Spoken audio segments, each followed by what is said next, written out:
नमस्ते स्टूडेंट्स।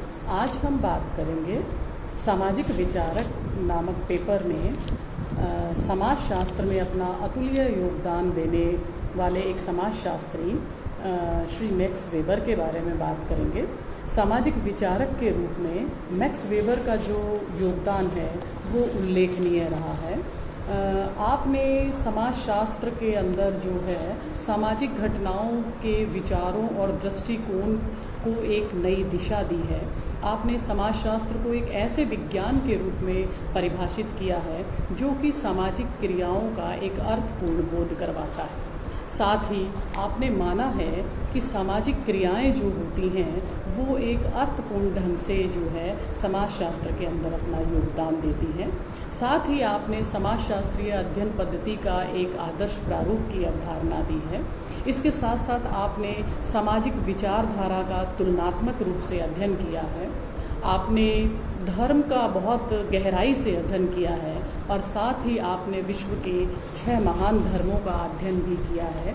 इसके अतिरिक्त आपने नौकरशाही, सत्ता, शक्ति इनके ऊपर जो है अपने विचार दिए हैं।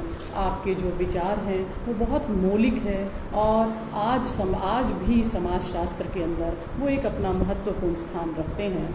समाजशास्त्र जो है आपके इस अतुलनीय योगदान के लिए हमेशा जो है आपका अग्रणी यूँ कह दीजिए कि ऋणी रहेगा।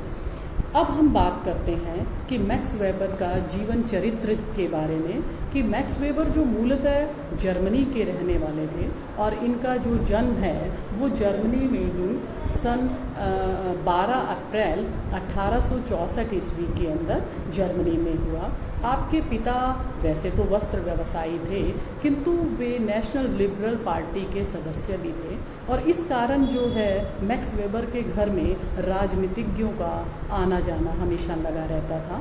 आपकी माता जो थी वो एक उच्च घराने की महिला थी और जाहिर सी बात है कि जब पिता आपके इतने संस्कारी हैं, माता आपकी इतने संस्कारी हैं तो बालक को जो पालन पोषण होता है वो वाकई एक अच्छे परिवार और एक अच्छे परिवेश के अंदर होता है।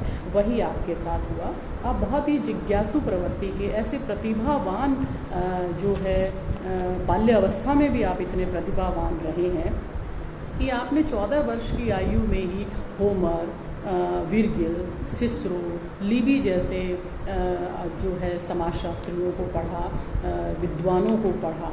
इसके साथ साथ ही आपकी जो स्कूली शिक्षा है वो जो है 18 वर्ष तक आपने जर्मनी में ही की और बाद में आपने कानून की पढ़ाई के लिए जो है हीडलबर्ग विश्वविद्यालय के अंदर आप चले गए और वहीं पर ही आपने कानून की पढ़ाई करी। ठीक है। इसके साथ साथ ही जब आप 33 वर्ष की आयु में थोड़े से आप बीमार हो गए और इसके कारण आपका लेखन और अध्यापन का कार्य जो है वो थोड़ा सा रुक गया था, किंतु आपने जो है पूंजीवाद, नौकरशाही, इसके अलावा सत्ता, शक्ति, इसके ऊपर जो है आपने बहुत अधिक विचार दिए हैं। आपका जो योगदान है वो समाजशास्त्र के अंदर जो है हमेशा अतुलनीय रहेगा। वेबर की यदि बौद्धिक पृष्ठभूमि की हम बात करें तो आप जो है वो बहुत ही आपके जो अध्ययन है या आपकी जो सभी रचनाएं हैं वो वैसे तो जर्मनी भाषा में लिखी हैं किंतु उनका जो है बाद में जैसे पार्सन्स ने बहुत सारी किताबों का जो है आपका इंग्लिश में अनुवाद किया। इस तरह वेबर की जो रचनाएं हैं वो बहुत ज़्यादा अद्वितीय भौतिक व्यक्तित्व की परिचायक होती हैं। आपका जो समाजशास्त्र में ऐसा स्थान है जैसे भौतिक शास्त्र में जो स्थान न्यूटन और आइंस्टाइन का है, सही मायने में आप समाजशास्त्र के जो है वो बहुत अच्छा योगदान आपने दिया है। और मानव शास्त्र में जो स्थान मेलनोवेस्की का है, रेडक्लिफ ब्राउन का है, उनके आप समकक्ष माने जाते हैं। तो सही मायने में आपका योगदान जो है समाजशास्त्र के अंदर जो है बहुत महत्वपूर्ण है। आपकी कुछ प्रमुख कृतियां हैं जिसमें एक है the Protestant ethics and the spirit of capitalism. ये आपकी बहुत महत्वपूर्ण कृति है जिसका कि प्रकाशन जो है वो 1906 में हुआ था। इसका अनुवाद जो है वो पार्सन्स ने जर्मनी से इंग्लिश भाषा में किया। इस पुस्तक में आपने यूरोपियन और अमेरिकन समाज का गहन अध्ययन किया। आपका एक और अध्ययन है जिसको कि हम धर्म के समाजशास्त्र के रूप में जानते हैं, या हम यूँ कह दीजिए कि रिलीजन ऑफ सोशियोलॉजी। इसमें आपने विश्व के 6 महान धर्मों का अध्ययन किया, या यूँ कह दीजिए कि विश्व के 6 महान धर्मों का तुलनात्मक अध्ययन किया, और बाद में जो है उनके बारे में अपने विचार लिखे।